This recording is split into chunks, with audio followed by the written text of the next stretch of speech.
మహాలక్ష్మి ఉచిత బస్సు ప్రయాణం పథకం అమల్లో సరికొత్త రికార్డు నమోదైంది. ఈ పథకం ద్వారా బస్సుల్లో ఉచిత ప్రయాణం చేసిన మహిళల రవాణా ఛార్జీల మొత్తం నేటితో 10,000 కోట్ల మార్కును చేరుకొని అరుదైన రికార్డు సృష్టించింది.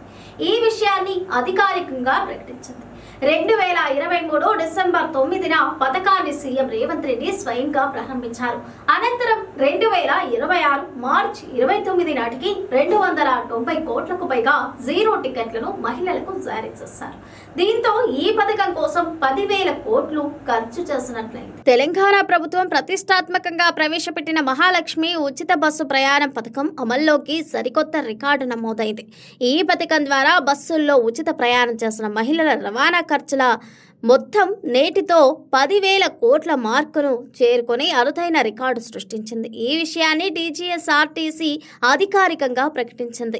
2023 డిసెంబర్ 9న పథకాన్ని సీఎం రేవంత్ రెడ్డి స్వయంగా ప్రారంభించారు. అనంతరం 2026 మార్చి 29 నాటికి 290 కోట్లకు పైగా జీరో టికెట్లను మహిళలకు జారీ చేశారు. దీంతో ఈ పథకం కోసం 10,000 కోట్లు ఖర్చు చేసినట్లయింది. మహాలక్ష్మి పథకంతో ఆర్టీసీ బస్సుల్లో మహిళా ప్రయాణికుల సంఖ్య పెరిగింది. గతంలో 40% ఉండగా ఇప్పుడు 67% పైగా పలికింది. ప్రతిరోజు సగటున 35 లక్షల మందికి పైగా మహిళలు ఆర్టీసీ బస్సుల్లో ఉచితంగా ప్రయాణిస్తున్నారు.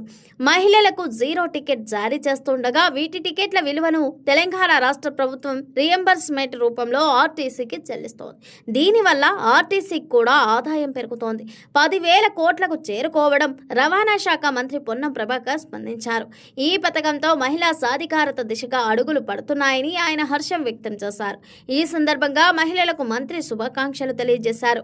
టీజీఎస్ఆర్టీసీ సిబ్బందికి పొన్నం ప్రభాకర్ తన అభినందనలు తెలియజేశారు.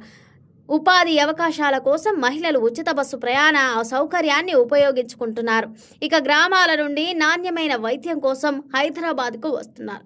ఇక కుటుంబంతో కలిసి దేవాలయాలకు వెళ్తున్నారు. అటు త్వరలో మహాలక్ష్మి పథకాన్ని మరింత సరళతరం చేసేందుకు త్వరలో చీఫ్ అథారిటీ స్మార్ట్ కార్డుల వ్యవస్థను అందుబాటులోకి తీసుకొస్తున్నట్లు ఆర్టీసీ ఎండీ నాగిరెడ్డి తెలిపారు. ఆధార్ కార్డు చూపించాల్సిన అవసరం లేకుండానే స్మార్ట్ కార్డుల ద్వారా మహిళలు ఉచిత ప్రయాణం చేసేందుకు ఈ విధానం ఎంతగానో దోహదపడుతుందన్నారు.